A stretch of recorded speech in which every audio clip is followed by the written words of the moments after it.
नमस्कार, the bonus के prime time show bonus point में आप सभी का स्वागत है। मैं हूं विपुल सिंह और शाम के 7 बजते ही आपकी जेब से लेकर के देश की अर्थव्यवस्था पर असर डालने वाली तमाम महत्वपूर्ण खबरें लेकर के हम पहुंच चुके हैं अपने स्टूडियो। और इन खबरों के विश्लेषण के लिए हमारे साथ मुंबई स्टूडियो के से जुड़ चुके हैं द बोनस के संपादक अंशुमान तिवारी जी। अंशुमान सर, बहुत बहुत स्वागत आपका। धन्यवाद विपुल, आपका भी स्वागत है। तो अंशुमान सर के साथ आज की खबरों का विश्लेषण शुरू करें उससे पहले आपको फटाफट ये बता देते हैं कि आज मुख्य तौर पर हम कौन सी महत्वपूर्ण विषयों पर बातचीत करने वाले हैं, कौन सी खबरें जो है आज के कार्यक्रम का हिस्सा होंगी, नज़र डालते हैं बोनस पॉइंट के ऑन द शो पर। तो आज बोनस पॉइंट पे सबसे पहले हम बात करेंगे रिजर्व बैंक की उस व्यवस्था पर जिसके तहत बैंक अब चेक क्लियर करने में देरी नहीं कर सकेंगे। ये व्यवस्था अक्टूबर से लागू होने जा रही है। इसके बाद हम बात करेंगे माइक्रो फाइनेंस पोर्टफोलियो में आई गिरावट को लेकर के। जून में पोर्टफोलियो 17% घट गया है, यानी छोटे कर्ज कम बट रहे हैं। इसके बाद बात होगी आईपीओ बाजार पर। जी हाँ, एक रिपोर्ट में कहा गया न्यू एज आईपीओज में 1/3 ही ऐसे हैं जो रिटर्न में इंडेक्स को मात दे पाए हैं। क्या है इसके मायने, ये बात होगी डिटेल में अंशुमान सर से। इसके अलावा अगली खबर रुपए से जुड़ी हुई है। रिजर्व बैंक ने रुपए की गिरावट को थामने के लिए भारी मात्रा में डॉलर की बिकवाली की है। अंशुमान सर से समझने की कोशिश होगी कि रिजर्व बैंक ने आखिर में ये डॉलर कहां बेचे हैं। इसके बाद हम बात करेंगे उभरती हुई अर्थव्यवस्थाओं में बढ़ते निवेश को लेकर के। समझने की कोशिश होगी कि भारत को छोड़ अन्य उभरती अर्थव्यवस्थाओं में निवेश क्यों बढ़ रहा है। और आखिर में अमेरिका से टैरिफ को लेकर के आई नई धमकी का विश्लेषण होगा। अमेरिका के ट्रेजरी सेक्रेटरी ने कहा है कि ट्रंप और पुतिन की वार्ता असफल होती है तो भारत के ऊपर टैरिफ और ज़्यादा बढ़ सकते हैं। तो इस पर भी होगी डिटेल में बातचीत, लेकिन आज के कार्यक्रम की शुरुआत करेंगे आरबीआई से जुड़ी खबर के साथ, बैंकों से जुड़ी खबर के साथ। बैंकों में अब चेक पहले से जल्दी क्लियर होगा। अक्टूबर से रिजर्व बैंक ऐसी व्यवस्था लागू कर रहा है जिसके तहत बैंकों को चेक उसी दिन क्लियर करने होंगे जिस दिन चेक बैंक में जमा होगा। अगर बैंक उसी दिन चेक को क्लियर नहीं करेगा तो चेक को अपने आप क्लियर होने के लिए मान्य माना जाएगा। मौजूदा व्यवस्था में बैंक चेक क्लियर करने में 1 से 2 दिन का समय लेते हैं। इस व्यवस्था को 2 चरणों में लागू किया जा रहा है। पहला चरण अक्टूबर में शुरू होगा और जबकि दूसरा जनवरी में। सर, ये चेक क्लियर होने की व्यवस्था में क्या कुछ बदलाव होने जा रहे हैं, क्या उसका असर रहेगा, ये समझना चाहेंगे आपसे। विपुल जी, जो मौजूदा आरबीआई का चेक ट्रंकेशन सिस्टम है वो आमतौर पर 2 वर्किंग डेज में चेक क्लियर करता है। जब चेक आप जमा करते हैं उसके बाद 48 घंटे में चेक क्लियर होती है। इस प्रोसेस पर तमाम आपत्तियां भी थीं, शिकायतें भी थीं। जब आप ऑनलाइन ट्रांसफ़र कर सकते हैं एनईएफटी से तुरंत या आईएमपीएस से कुछ ही मिनटों में, तो चेक क्लियरेंस में इतना अधिक समय क्यों लगता है, इसे लेकर कॉर्पोरेट्स की और कंपनियों की और जमाकर्ताओं की शिकायतें, तो इस व्यवस्था को बदला जा रहा है। जो नया चेक क्लियरेंस सिस्टम है वो बिजनेस आवर्स के दौरान यानी 10 बजे से 4 बजे के बीच कंटिन्यूअसली काम करेगा। चेक होल्ड नहीं किए जाएंगे, चेक लगातार सिस्टम में क्लियर होते रहेंगे। और जो चेक ब्रांचेज में रिसीव किए गए हैं उन्हें तुरंत स्कैन करके क्लियरिंग हाउस में भेजा जाएगा और क्लियरिंग हाउस से इमीडिएटली प्रेजेंट करके सिस्टम में क्लियर कर देंगे। और अगर ऐसा नहीं होगा, इसमें देरी होगी, तो चेक को क्लियरेंस के लिए अप्रूव मान लिया जाएगा। इस व्यवस्था से चेक क्लियरेंस के मामले में तेजी आने की संभावना है और ये सुधार काफ़ी लंबे समय से पिछड़ा हुआ था जो अब शुरू हो रहा है। इस बीच आईसीआईसीआई बैंक ने बचत खाते में न्यूनतम बैलेंस की लिमिट को लेकर जो फैसला किया था अब उसमें बदलाव कर दिया है। नए फैसले के तहत अब मेट्रो शहरों में न्यूनतम बैलेंस की लिमिट 15,000 रुपये तय की गई है। पहले ये 50,000 रुपये घोषित की गई थी। इसी तरह छोटे शहरों में लिमिट को घटा करके 7500 रुपये और गांव में 2,500 रुपये कर दिया गया है। सर, इस कार्यक्रम में भी हम लोगों ने इस बारे में काफ़ी डिटेल में एनालिसिस किया था और ये ऐसा लग रहा था कि शायद आम आदमी से क्या आईसीआईसीआई बैंक दूर होने की कोशिश कर रहा है। क्या ये विरोध की वजह से आईसीआईसीआई बैंक ने इस फैसले में बदलाव किया है क्या? पहला सवाल। दूसरा, लेकिन साथ ही ये भी जानना चाहेंगे सर, ये जो डिपॉजिट के लिए जो बैंकों की समस्या है उसका समाधान किस तरीके से होगा? देखिए, विरोध ही था लोगों का की जो प्रतिक्रिया थी। हालांकि अगर आप ध्यान दें तो आरबीआई ने आईसीआईसीआई बैंक को फ्री छोड़ दिया था। रिजर्व बैंक गवर्नर ने उसके तत्काल बाद अगले दिन एक कहा था कि बैंकों को सुविधा है कि अपने ऊपर उनको छूट है कि वो अपने हिसाब से अपने यहाँ मिनिमम बैलेंस की समय सीमा तय करें। लेकिन उसके बाद भी आईसीआईसीआई बैंक को जो बाहर दबाव था रिएक्शन था, उसके असर के कारण नए खातों के लिए मिनिमम बैलेंस की सीमा को संशोधित करना पड़ा। जो उन्होंने पहले 50,000 रुपये की थी वो 15,000 रुपये कर दी, गाँव में 2,500 रुपये हो गई और कस्बा इलाकों में करीब करीब 5,000 रुपये के आसपास हो गई। इससे दो बड़े बदलाव हुए हैं। देखिए, एक तो बैंकों की जमा की समस्या का, निम का, क्रेडिट डिपॉजिट रेशियो का कोई समाधान नहीं हुआ। जो हमने विस्तार से उस दिन बताया था, उसे दोहराने की आवश्यकता नहीं। बैंकों के नेट इंटरेस्ट मार्जिन दबाव में है, क्रेडिट डिपॉजिट रेशियो बिगड़ा हुआ है, बैंकों को जितनी जमा मिलती है उतना ही लगभग कर्ज में चला जाता है, पैसा डूबता है तो प्रोविजनिंग करनी पड़ती है।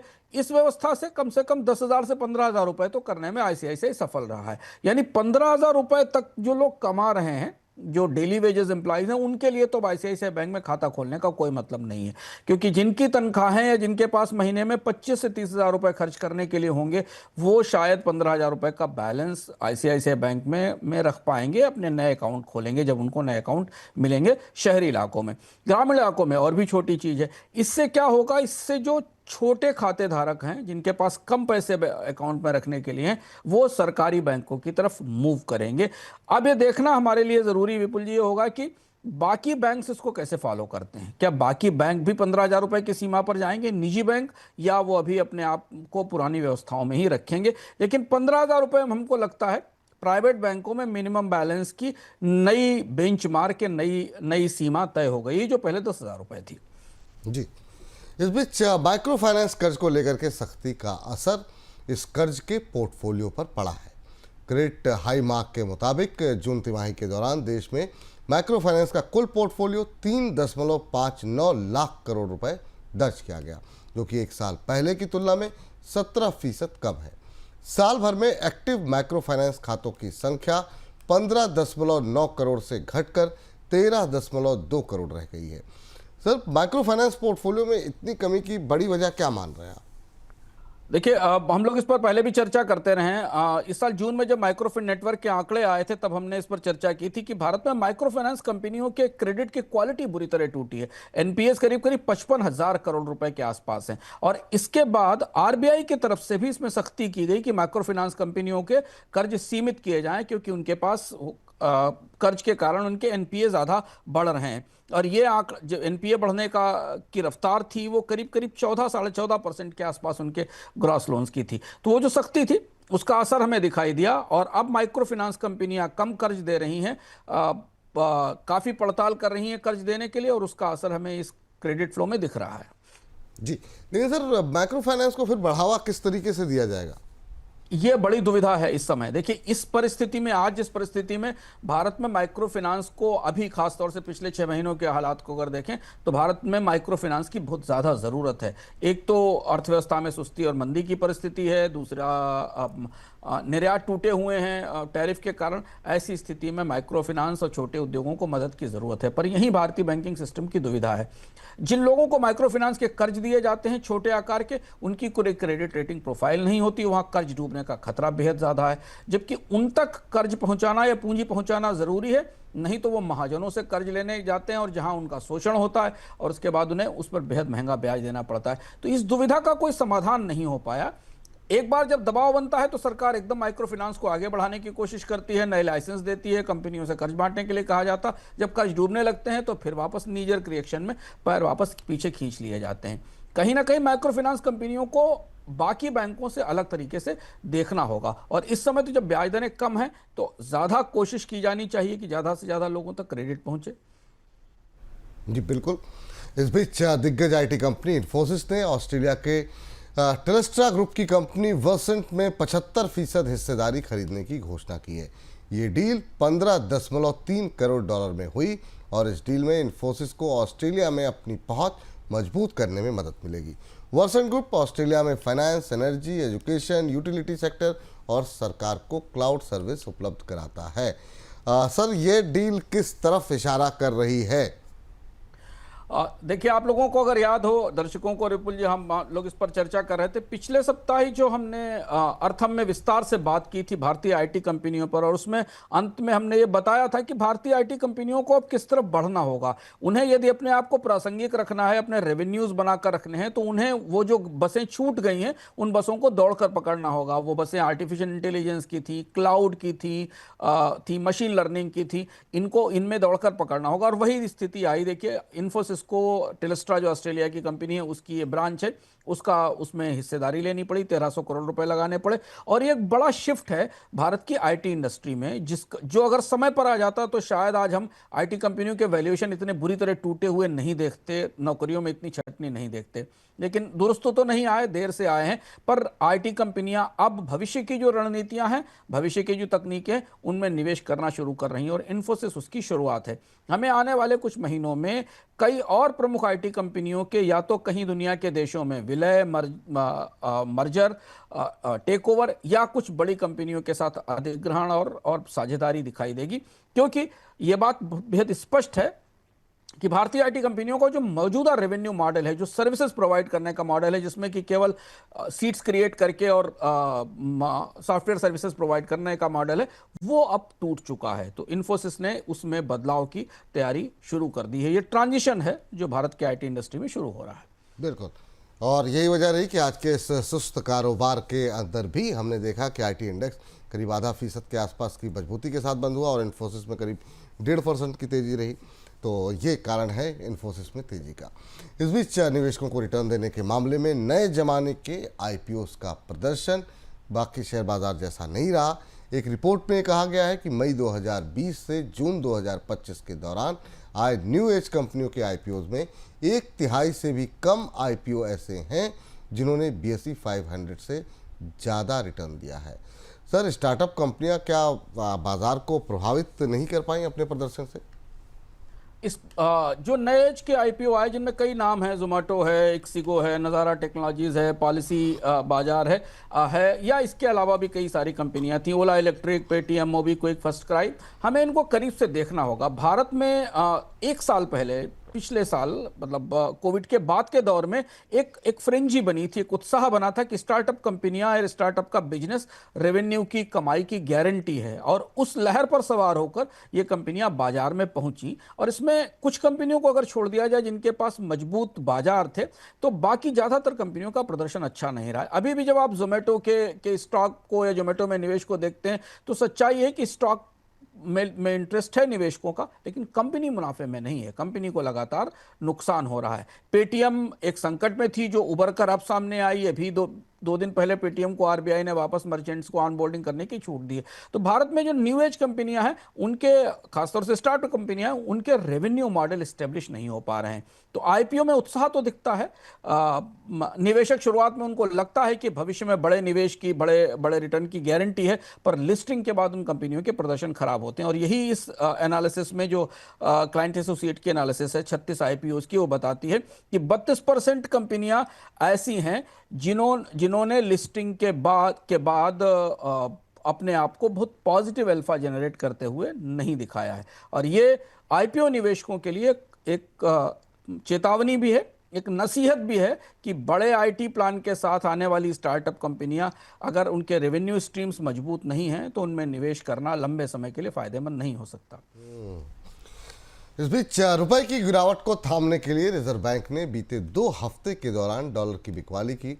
रिपोर्ट के मुताबिक रिजर्व बैंक ने विदेशी बाजार में बीते 2 हफ्ते में 5 से 6 अरब डॉलर बेचे हैं। शायद यही वजह है कि 1 अगस्त को खत्म हफ्ते के दौरान रिजर्व बैंक का विदेशी मुद्रा भंडार घट करके 688 अरब डॉलर पर आ गया है। सर, रिजर्व बैंक ने आखिर में ये बिकवाली की कैसे? रिजर्व बैंक ने, दिलचस्प है कि रिजर्व बैंक ने पहली बार नॉन डिलीवरेबल फॉरवर्ड के मार्केट में, बाहर से ऑफशोर मार्केट में इंटरवीन किया, और ठीक ठाक इंटरवेंशन किया। 3 से 6 बिलियन डॉलर के, 6 बिलियन डॉलर के आसपास का इंटरवेंशन किया। और इसे समझना जरूरी है, जो नॉन डिलीवरेबल फॉरवर्ड का मार्केट है, वो मार्केट भारतीय बाजार के भीतर रुपए की कीमत को प्रभावित करता है, क्योंकि डील्स भारत की सीमा से बाहर होती हैं। और ऐसा माना गया कि एनडीएफ सेगमेंट में 5 अगस्त को को करीब करीब $88 के आसपास की कीमत रुपए की पहुंच गई थी, जहां पर आरबीआई ने इंटरवीन किया, ऐसी खबरें बता रही हैं। और तब उसके बाद रुपए में हमें रिकवरी दिखाई दी और रुपया अभी 87 के आसपास भारतीय बाजार में आरबीआई के रेट्स के हिसाब से 87 से 88 के बीच में ट्रेड कर रहा है। इससे पहले भी एक बार ऐसा हुआ था। रिजर्व बैंक की सबसे बड़ी दिक्कत और मुसीबत इस समय यह है कि रुपया कई सारे कारणों की वजह से, भारत में विदेशी निवेशकों की बिकवाली की वजह से, डॉलर की कीमत में उतार चढ़ाव की वजह से डॉलर में अभी हाल में मजबूती आई तो और ज़्यादा गिरावट थी, भारतीय अर्थव्यवस्था की अपनी चुनौतियों की वजह से रुपए पर लगातार दबाव बना हुआ है। और ये दबाव इस स्थिति तक है कि भारत के इंपोर्ट भी महंगे हो रहे हैं और रुपया जितना कमज़ोर होता है विदेशी निवेशकों का सेंटिमेंट और ज़्यादा खराब होता है।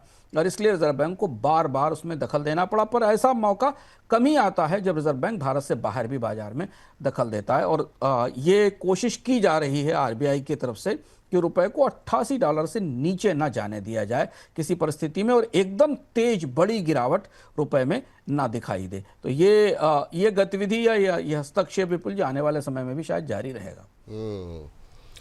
इस बीच ग्लोबल रेटिंग एजेंसी एस&पी ने भारत की रेटिंग को अपग्रेड कर दिया है। टैरिफ संकट के बावजूद एस&पी ने भारत की रेटिंग को BBB- से बढ़ा करके BBB कर दिया। रेटिंग एजेंसी ने भारत की आर्थिक स्थिति में हो रहे सुधार का हवाला देते हुए भारत की रेटिंग बढ़ाई है। बुधवार को रेटिंग एजेंसी मूडीज ने पाकिस्तान की रेटिंग भी बढ़ाई थी। सर, टैरिफ के बावजूद भारत की रेटिंग बढ़ने की आप क्या बड़ी वजह मान रहे हैं? बहुत लंबा वक्त हो गया विपुल जी, कितने साल हो गए, 15 साल बाद आप इस खबर को सुन रहे हैं कि अंतर्राष्ट्रीय एजेंसियों ने, सब कुछ हो गया, दुनिया की सबसे तेज अर्थव्यवस्था हो गई, इतना निवेश हो गया, इतने समय के बाद एस&पी ने भारत की रेटिंग में मामूली सुधार किया है।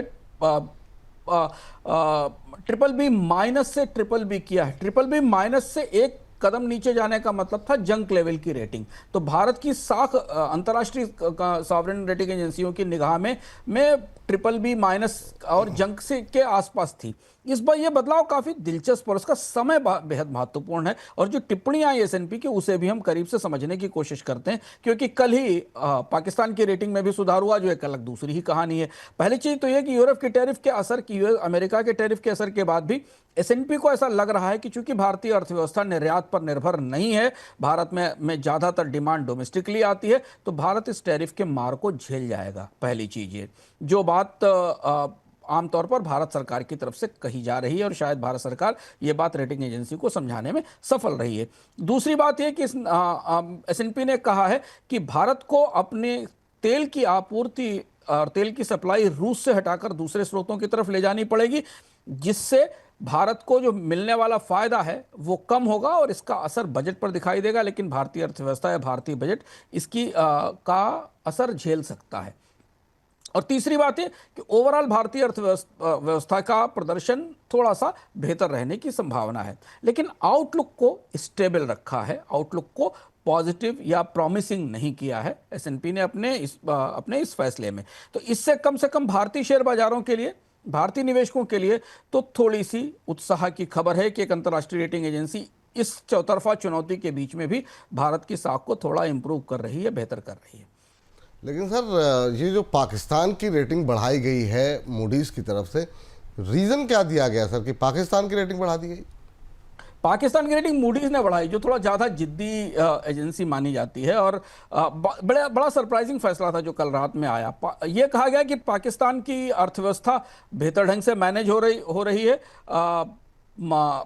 पाकिस्तान ने अपने बजट को, अपने घाटे को बेहतर ढंग से संतुलित किया। बड़ा आश्चर्यजनक है, क्योंकि पाकिस्तान ऑलमोस्ट डिफॉल्ट के लेवल पर था साल भर पहले। अभी भी आईएमएफ के बेलआउट पर पाकिस्तान चल रहा है, लेकिन उसके बाद भी एक बेलआउट के शिकार देश की साख को इस तरह बदलना या बढ़ाना बहुत बेहद सरप्राइजिंग थे। कहा गया है कि पाकिस्तान की स्थिति स्टेबल है। और आपको एक चीज और ध्यान देने वाली है कि इससे पहले फिच और एस&पी भी पाकिस्तान की रेटिंग को इंप्रूवाइज कर चुके हैं, और खासतौर से उन दिनों में कर चुके हैं जब पाकिस्तान की अर्थव्यवस्था गहरी संकट में थी। और इस स्थिति में रेटिंग एजेंसियों की खुद की अपनी साख भी सवालों के घेरे में आती है। पर कहा गया है कि पाकिस्तान की परिस्थिति बेहतर है, कर्ज नियंत्रण में है, और बाकी व्यवस्थाएं, जो बाकी इंपॉर्टेंट पैरामीटर्स है, उसमें पाकिस्तान बेहतर ढंग से काम कर रहा है, इसलिए उसकी रेटिंग में बढ़ोतरी की गई है। और शायद आने वाले समय में ब्याज दरों में भी थोड़ी कमी पाकिस्तान में हो सकती है। विपुल जी, पाकिस्तान को लेकर पिछले कुछ महीनों में, अगर आप मान के चलें 2 महीनों में, पाकिस्तान का जो अंतर्राष्ट्रीय क्लाउट है उसमें काफ़ी मजबूत बढ़ोतरी होती दिखाई दे रही। कई तरह से पाकिस्तान ने अपनी अर्थव्यवस्था को, अपनी कूटनीति को नए सिरे से दुनिया में स्थापित करने की कोशिश की, और ये फैसला हमें, मुझे उसी संकेत से, उसी तरफ से आया हुआ दिखाई देता है। ये आसिम मुनीर के साथ जो ट्रंप साहब की बैठक हुई सर, क्या उसके बाद सब कुछ बदला?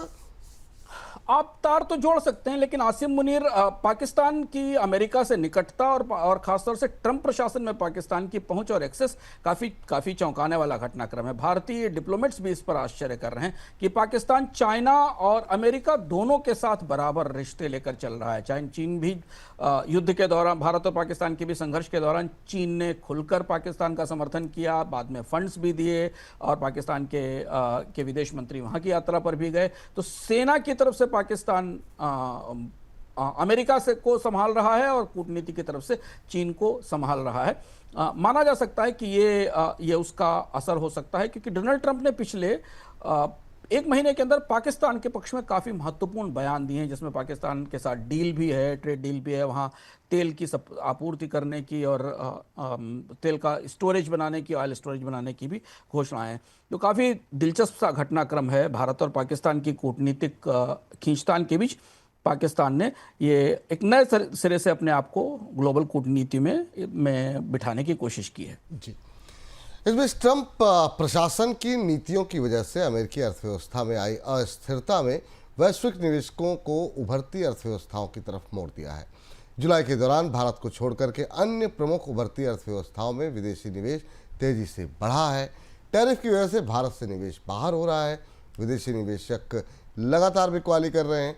उधर बैंक ऑफ अमेरिका ने कहा कि टैरिफ की वजह से एशियाई शेयर बाजारों में भारतीय बाजार सबसे कम आकर्षक रह गए हैं। 3 महीने पहले सभी एशियाई बाजारों में भारतीय बाजारों को सबसे आकर्षक माना गया था। सर, निवेश के फ्लो को लेकर के जो ताज़ा नंबर्स आ रहे हैं, उनसे क्या तस्वीर सामने दिखाई दे रही है? विपुल जी, ये खबर आज के लिए खासी महत्वपूर्ण है, और विशेष रूप से जब एस&पी ने भारत की रेटिंग इंप्रूव की है, तब हम इसे और समझने की कोशिश कर सकते हैं कि क्या उस रेटिंग का असर भारत में विदेशी निवेशकों के नजरिए पर दिखाई देगा। कल 2 आंकड़े आए, और वो दोनों आंकड़े हमें कई मामलों में चौंकाते हैं और आश्चर्य में डालते हैं। सबसे पहला आंकड़ा यह आया कि जुलाई 2025 में इमर्जिंग मार्केट्स में रिकॉर्ड निवेश हुआ। करीब करीब दुनिया के निवेशकों ने उभरते बाजारों में $55.5 बिलियन का स्टॉक्स और बॉन्ड्स में निवेश किया। ये 4 साल में 1 महीने में हुआ दूसरा सबसे बड़ा मंथली या मासिक निवेश है। चीन के बॉन्ड्स में करीब $30 बिलियन गए, और इक्विटी में भी निवेश किया गया। जो मॉर्गन स्टैनले का इमर्जिंग मार्केट इंडेक्स है, उसमें चीन की स्थिति 11% बेहतर हुई, यानी बढ़ोतरी हुई, और गैर चीन इमर्जिंग मार्केट इक्विटी में भी करीब 10 अरब का निवेश हुआ, जो कि दिसंबर 2023 के बाद का सबसे ज्यादा निवेश है। अब ये इस बढ़ोतरी के साथ अगर आप एक और महत्वपूर्ण देखें कि जो एक्स यूएस फंड्स हैं, गैर अमेरिकी इक्विटी फंड हैं, इनमें भी $13.6 अरब का निवेश आया, जो पिछले 4.5 साल में सबसे ज्यादा बढ़ा है। MSCI इंडेक्स में भारत की स्थिति कमजोर हुई, लेकिन बाकी सारे देशों की स्थिति मजबूत होती दिखाई दे रही है, क्योंकि अमेरिकी बाजारों में वैल्यूएशन महंगा है, निवेशक वहां से बाहर निकल रहे हैं, डॉलर की कमजोरी निवेशकों को प्रभावित कर रही है, और 8% की गिरावट आई है अमेरिकी बाजारों में, जिससे कि इमर्जिंग मार्केट और ज़्यादा आकर्षक हुए, और इमर्जिंग मार्केट में नया फ्लो शुरू हुआ। ब्राज़ील, दक्षिण अफ्रीका, एशिया जैसे देशों में ब्याज दरें ऊंची हैं, स्थिर मुद्राएं हैं, इनका भी लाभ इन देशों को निवेश आकर्षित करने में मिला। तो एक तरफ विपुल, हम जब देख रहे थे कि पूरी दुनिया में ट्रेड वार चल रहा था, डोनाल्ड ट्रंप दुनिया के हर देश पर टैरिफ लगा रहे थे, उससे बिल्कुल बेफिक्र होकर उन देशों की तरफ निवेश गया जो देश डोनाल्ड ट्रंप की पॉलिसी से सबसे ज्यादा प्रभावित होने वाले हैं, चाहे वो चीन हो, चाहे वो ब्राजील हो, चाहे वो मैक्सिको हो, या एशिया की बाकी इमर्जिंग इकोनॉमीज हो, जिनका भविष्य डोनाल्ड ट्रंप के टैरिफ से मुश्किल में पड़ने वाला था, जिनका निर्यात टूटने वाला था, जिनके यहाँ नौकरियां जाने का खतरा था। निवेशकों को उन देशों में ज्यादा विश्वास था, और निवेशकों ने उसमें बड़ा निवेश किया। यह बड़ा घटनाक्रम है जो दुनिया में कैपिटल फ्लो को लेकर हमारे सामने आया है। अभी आपने नाम लिया सर चीन, ब्राज़ील का, और वो कौन से देश है जहां पर सबसे ज़्यादा निवेश जाता हुआ दिखाई दिया है सर?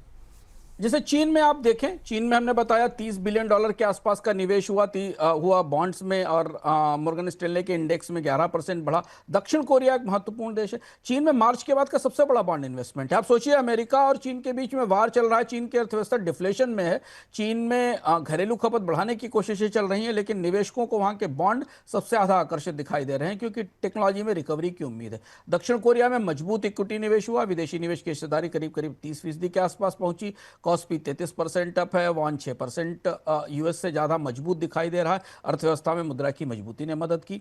ब्राजील, दक्षिण अफ्रीका में भी बॉन्ड और इक्विटी में मजबूत निवेश आया है, जबकि भारत से इसी साल इसी पूरे समय के दौरान 1,13,000 करोड़ रुपए की निकासी हो गई। एफपीआई ने बिकवाली की। भारत एमएससीआई इंडेक्स में भारत की स्थिति 12% गिरी, यानी 12% नुकसान हुआ, जबकि Vietnam, Mexico, Poland, Greece, Austria में ईटीएफ के कारण अच्छा निवेश हुआ है। यह बेहद अनोखी और चौंकाने वाली परिस्थिति है कि जब पूरी दुनिया में निवेश बरस रहा था, तब भारत में सूखा दिखाई दे रहा है। निश्चित रूप से काफ़ी दिलचस्प स्थिति है, लेकिन सर आप क्या बड़ी वजह मान रहे हैं कि आखिर में भारत में इन्वेस्टमेंट क्यों नहीं आ रहा है, उस तरीके से निवेश क्यों नहीं? क्या सिर्फ एक ट्रेड वाला मसला ही एक है कि वो हो नहीं पाई ट्रेड डील, या फिर ट्रंप साहब की जो भ्रकुटी आजकल टेढ़ी हुई है भारत की तरफ, वो एक वजह है? और बड़े कारण क्या देख रहे हैं आप? विपुल जी, आप कल्पना करिए, $55 बिलियन पिछले एक महीने में इमर्जिंग मार्केट में आए। अगर भारत के एमएससीआई इंडेक्स के वजन के हिसाब से इस निवेश का हिस्सा इसमें शामिल कर लिया जाता, तो आज निफ्टी कहां होता, भारत के शेयर बाजार की परिस्थिति क्या होती। पर विदेशी निवेशकों ने तो अगस्त में करीब 18,000 करोड़ रुपए भारतीय बाजार से निकाल लिए। हमें कह सकते हैं कि भारतीय निवेशकों ने एसआईपी के जरिए भारतीय बाजार को संभाल रखा है, पर वो जो अल्फा है ना, वो जो तेजी है, वो जो मोमेंटम है बुल रन, वो नदारद है बाजार से। और वो इसलिए नदारद है कि विदेशी निवेशक भारतीय बाजार से लगातार निकल रहे हैं। जैसे हमने बताया कि 1,13,000 करोड़ की निकासी हुई, जुलाई में भी करीब 5,000 करोड़ की शुद्ध निकासी हुई थी। कई सारी वजह हैं। पहली चीज तो यह कि जो Q1 के खराब नतीजे थे कंपनियों के, उन्होंने विदेशी निवेशकों को सतर्क किया। टैरिफ का तो असर था ही, भारत में निर्यात की संभावनाएं प्रभावित हो रही थी, पर भारतीय बाजार में कंपनियों का, विदेशी निवेशकों का निवेश निर्यात आधारित स्टॉक्स और काउंटर्स में किससे ज्यादा भारतीय अर्थव्यवस्था पर निर्भर होता है। तो इसलिए एक तो भारत में जो दो बड़े सेक्टर थे जहां विदेशी निवेशक आते थे, उनकी गहरी चुनौतियां थी जो ट्रंप के टैरिफ के पहले से चल रही थी। आपको पता है, एक आईटी और एक बैंकिंग। तो आईटी में सबसे ज्यादा बिकवाली की विदेशी निवेशकों ने, और इसीलिए हमने बताया भी था 2 दिन पहले कि आईटी कंपनीज के वैल्यूएशन में रिकॉर्ड गिरावट आई। उसके बाद बैंकिंग सेक्टर था जहां बिकवाली हुई। दूसरा एक रुपए की गिरावट चौंकाने वाली है। जैसे हमने आपको पिछले ग्राफिक में बताया कि दुनिया की तमाम अर्थव्यवस्थाओं में डॉलर की कमजोरी की परिस्थिति में वहां की करेंसीज मजबूत हुई, पर भारतीय करेंसी की अजीब स्थिति है कि डॉलर काफी कमजोर हुआ, 8% कमजोर हुआ है डॉलर डोनाल्ड ट्रंप के आने के बाद, लेकिन भारतीय करेंसी में उतनी ही गिरावट दिखाई दी है। इसके अलावा जो भारत का जो रिस्क बेनिफिट रेशियो है वो अनुपात भी इमर्जिंग देशों की तुलना में कम आकर्षक हो गया है। एक और महत्वपूर्ण बात जो भारतीय बाजार में, विपुल जी, लगातार चर्चा में आप भी पूछते हैं, भारत में इस तरीके की परिस्थितियों के बाद भी वैल्यूएशन काफी ऊंचे हैं कंपनियों के। तो एक तो नतीजे खराब हैं, मैक्रो पिक्चर अच्छी नहीं है, उसके बाद भी इतने ज्यादा वैल्यूएशन है, और इसलिए निवेशक चीन, दक्षिण कोरिया, ब्राजील, वियतनाम जैसे सस्ते वैल्यूएशन वाले बाजारों की तरफ मुड़ते दिखाई दे रहे हैं। और ये निवेश वापस लाने के लिए सरकार को कुछ ना कुछ करना जरूर होगा, नई कोशिशें जरूर करनी होंगी, तभी आप भारतीय बाजार में, शेयर बाजार में स्थायी तेजी का जो दौर है उसे देख पाएंगे। तो मतलब आगे की दिशा अभी थोड़ी सी मार्ग जो है वो थोड़ा कठिन लग रहा है सर भारतीय बाजार। विदेशी निवेशकों के हिसाब से तो अगर आप देखिए, उनके शॉर्ट्स देख लीजिए, बाजार में उनके निवेश का रुख देख लीजिए, तो लगता है कि, और ये बड़ा आश्चर्यजनक है कि दुनिया में सब जगह पूंजी तैर रही, अमेरिका से पूंजी निकल कर यूरोप और बाकी बाजारों में जा रही, भारत को ही वो पूंजी या भारत को ही वो विदेशी पूंजी नहीं मिल रही, जबकि माना जा रहा था अभी से पहले तक, 2 साल पहले तक, कि भारतीय बाजार तो विदेशी निवेशकों का सबसे पसंदीदा नूरे नजर है, सबसे ज़्यादा निवेश हो रहा है। तो कहीं ना कुछ है भारत की कहानी में ऐसा कुछ, बहुत सारे चीज़ें जो हमने चर्चा की, जिस वजह से विदेशी निवेशकों का भरोसा अर्थव्यवस्था पर नहीं बन पा रहा है। हालांकि S&P ने आज रेटिंग रिवाइज की है, हम उम्मीद कर सकते हैं कि शायद ये फैक्टर, ये ट्रिगर बाजारों के लिए सकारात्मक हो और अब दिखाई दे, क्योंकि अब तो लंबा वीकेंड है, मंडे के बाद तक इसका असर बाजार में दिखाई देगा, मंडे को खुलने के बाद। लेकिन फंडामेंटल्स के आधार पर अगर आप भारतीय बाजार को देखें तो विदेशी निवेशक भारतीय बाजार के प्रति आकर्षित नहीं हो पा रहे हैं, और इसलिए हमने ये इस दौरान ये जो रैली नहीं देखी जो होनी चाहिए थी इस विदेशी निवेश के जरिए, उसकी एक बड़ी वजह ये थी। जी, इस बीच अमेरिकी ट्रेजरी सेक्रेटरी स्कॉट बेसेंट का कहना है कि रूस के राष्ट्रपति पुतिन और अमेरिकी राष्ट्रपति ट्रंप के बीच बातचीत असफल रहती है तो भारत के ऊपर पेनल्टी के तौर पर लगे टैरिफ बढ़ सकते हैं। अमेरिका ने अभी पेनल्टी के तौर पर भारत के ऊपर 25% अतिरिक्त टैरिफ लगाया हुआ है। इसके अलावा एक अन्य रिपोर्ट में यह भी कहा गया कि अमेरिकी राष्ट्रपति ट्रंप अब फार्मा पर टैरिफ की तैयारी कर रहे हैं और हफ्ते भर में फार्मा इंपोर्ट पर भी टैरिफ आ सकते हैं। आपको बता दें कि भारतीय फार्मा सेक्टर के लिए अमेरिका एक बड़ा बाजार है। सर, पहला सवाल तो यही कि फार्मा टैरिफ को लेकर के अभी अमेरिका के अंदर क्या तैयारियां चल रही हैं और अभी तक जो जांच हुई है उनमें क्या कुछ निकल कर के आया है? देखिए विपुल जी, हमारे पास जो संकेत है उस हिसाब से डोनाल्ड ट्रंप और पुतिन की बातचीत के बाद अगले हफ्ते तक फार्मा टैरिफ पर फैसला हो सकता है, क्योंकि अप्रैल में ट्रंप प्रशासन ने अपना जो नेशनल सिक्योरिटी कानून है 232 उसके तहत फार्मा के इंपोर्ट की जांच शुरू की थी, जिसमें तैयार दवाएं, एपीआई, रॉ मटेरियल, इंटरमीडिएट सारे शामिल थे। और इसमें खासतौर पर भारत और चीन की जांच की गई थी, क्योंकि भारत और चीन पर अमेरिका के हेल्थ सिस्टम की डिपेंडेंस सबसे आधा जेनरिक्स के मामले में भारत का एक बड़ा हिस्सा है। भारत करीब $10 बिलियन से अधिक का फार्मा एक्सपोर्ट करता है चीन को, अमेरिका को, और उसमें सस्ती जेनरिक दवाएं भी शामिल हैं। तो अमेरिका की 50% जेनरिक दवाएं यहां से आती हैं। तो जैसा संकेत मिल रहा है कि इस शुरुआती जांच से ये नतीजे सामने आ रहे हैं कि अमेरिका को भारत और चीन पर अपनी निर्भरता कम करने की जरूरत है, और इसलिए डोनाल्ड ट्रंप बार बार फार्मा टैरिफ की तरफ इशारा करते रहे हैं।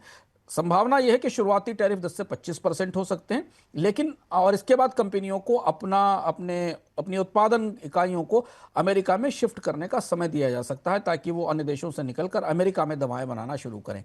लेकिन अगर निवेश नहीं बढ़ता है तो 1 साल से 18 महीनों के बीच में फिर अमेरिका में फार्मा के इंपोर्ट पर ड्यूटीज 150 से 250% की जा सकती हैं।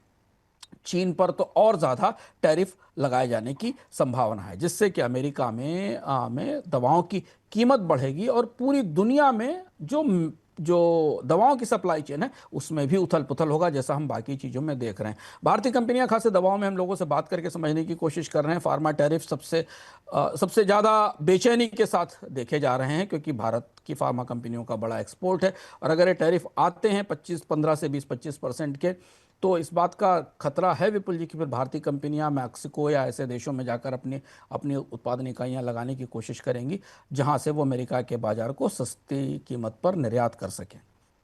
जी सर, लेकिन अब सबसे महत्वपूर्ण सवाल ये है कि भारत को लेकर के जो स्कॉट बेसेंट साहब का जो स्टेटमेंट आया है उसको किस तरीके से समझा जाए, और अगर अमेरिका और रूस में बातचीत सफल नहीं होती है तो इसका भारत पर क्या असर होगा, ये समय का सबसे बड़ा सवाल है। खासतौर से भारतीय शेयर बाजार की निगाहें वहाँ बड़ी रूप से लगी हुई हैं।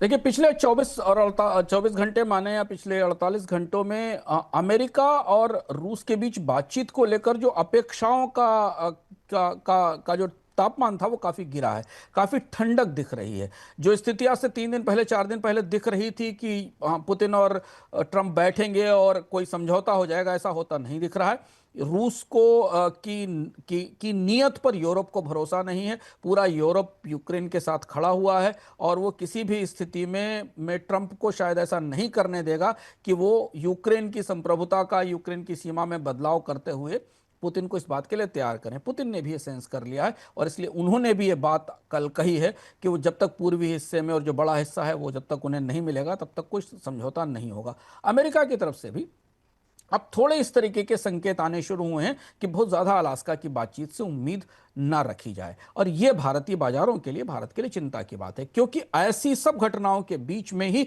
विदेश मंत्री स्कॉट बेसेंट ने कहा कि अगर रूस और अमेरिका के बीच यूक्रेन का युद्ध खत्म करने के लिए युद्ध विराम पर सहमति नहीं बनती है तो भारत पर और ज्यादा टैरिफ लगाए जाएंगे। देखिए, झगड़ रहे हैं रूस और यूक्रेन, मध्यस्थता कर रहा है अमेरिका, और कीमत भारतीय अर्थव्यवस्था को चुकानी पड़ेगी भारत की और रूस की मित्रता की।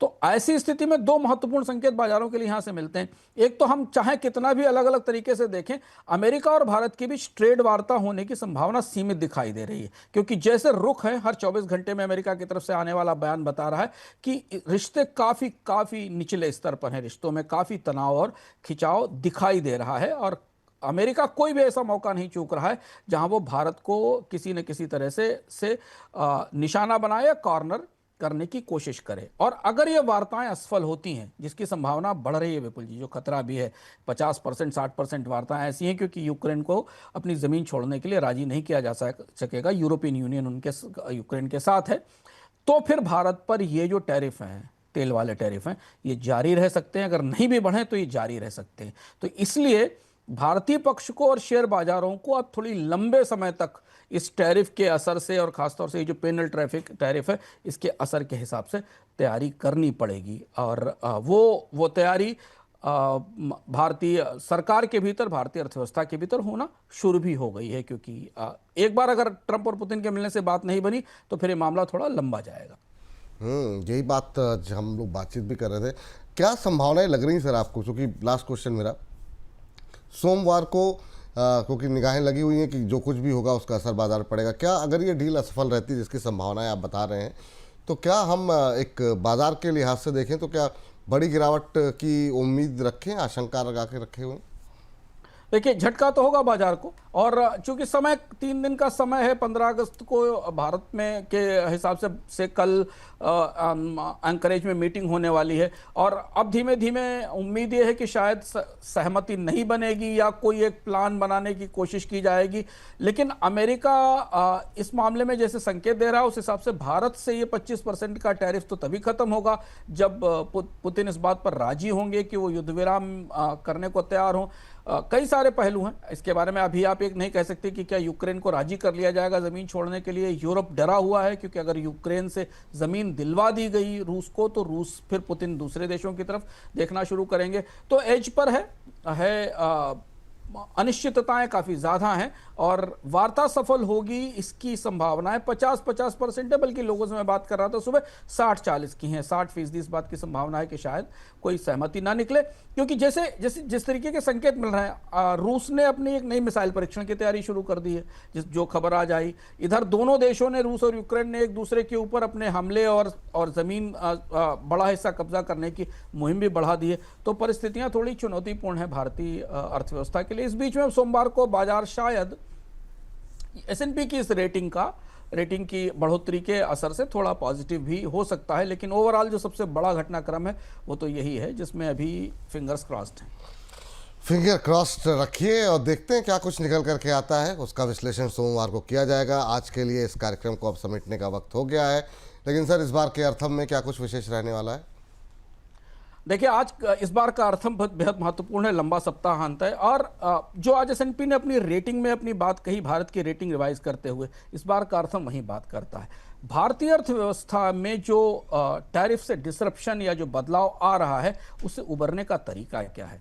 क्या हमें वापस निर्यात बाजार की तरफ देखना चाहिए जैसा है, या कुछ और करना चाहिए? दुनिया के देशों ने ऐसे संकट के समय कौन सी रणनीति अपनाई है? और भारत के पास ज्यादा दूर नहीं, एक 8-9 साल पहले ऐसी ही एक परिस्थिति से उबरने का तजुर्बा है। तो भारतीय अर्थव्यवस्था के लिए इस टैरिफ की मार से को अवसर में बदलने के क्या तरीके हो सकते हैं? कैसे भारतीय अर्थव्यवस्था में वो चीजें की जा सकती हैं जिससे कि ये जो 55% निर्यात का नुकसान है, करीब करीब 1 से 80 बेसिस पॉइंट से 1% GDP की कमी है, इसे कैसे रिकवर किया जा सके? क्या है वो प्लान, जो प्लान भारत सरकार को लागू करना चाहिए जब तक हम इस संधि पर नहीं जाते? तो क्या इस चुनौती को हम मौके में बदल सकते हैं, और वो मौका क्या होगा, और उस मौके को चुनने के तरीके क्या हो सकते हैं? इस पर हम इस बार अर्थम में विस्तार से बात करेंगे और आपको बताएंगे कि कहां कहां क्या क्या करना चाहिए सरकार को, ताकि हम इसे अवसर के तौर पर भारतीय अर्थव्यवस्था की ताकत के तौर पर बना सकें। ठीक, चलिए तो अब इस कार्यक्रम को समेटते हैं। सर बहुत बहुत शुक्रिया, धन्यवाद आपका आज की इस चर्चा में जुड़ने के लिए। इस बार लंबा वीकेंड है, कल हम लोग इस कार्यक्रम के साथ उपलब्ध नहीं होंगे। सोमवार को से फिर से आप बोनस पॉइंट देख सकते हैं। तो बहुत बहुत शुक्रिया सर। और हाँ, स्वतंत्रता दिवस की पूर्व संध्या पर सर आपको स्वतंत्रता दिवस की बहुत बहुत शुभकामनाएं। शनिवार को कृष्ण जन्माष्टमी है, उसकी भी बहुत बहुत शुभकामनाएं हमारे दर्शकों को भी, आपको भी सर। धन्यवाद, सभी को बहुत बहुत शुभकामनाएं। तो चलिए फिलहाल के लिए कार्यक्रम समाप्त करते हैं, लेकिन बहुत कुछ होने वाला है वीकेंड पे। अर्थम के बारे में सर ने बता दिया। आशीष सोमैया जी हमारे साथ जुड़ेंगे संडे को, तो आप 3 बजे हमारे साथ जुड़िएगा कि आखिर में क्या करना चाहिए, बाजार के आगे की दिशा क्या रहेगी। शनिवार को हमारे साथ दोपहर 3 बजे जुड़ेंगे रचित खंडेलवाल जी। उनसे जानेंगे छोटे शहरों में कैसे स्ट्रेटजी होनी चाहिए, किन छोटे शहरों में दम है, कौन से छोटे शहर आगे चल करके बड़े हो सकते हैं। काफ़ी अच्छा शो है, देखिएगा शनिवार को दोपहर 3 बजे। और बाकी ये हमारा विशेष कार्यक्रम बोनस पॉइंट भले नहीं जाएगा, लेकिन स्वतंत्रता दिवस पे हमारे साथ जुड़ना मत भूलिएगा दोपहर 1 बजे। जी हाँ, दोपहर 1 बजे आपके सवाल हमारे जवाब बिल्कुल रहेंगे। तो दोपहर 1 बजे स्वतंत्रता दिवस पर मिलते हैं। आप लगातार बोनस के साथ बने रहिए। प्रदीप हल्दर जी हमारे साथ होंगे और भी विशेष मेहमान जुड़ेंगे, तो बने रहिए हमारे साथ लगातार बोनस के साथ। मुझको अभी के लिए इजाज़त दीजिए, नमस्कार।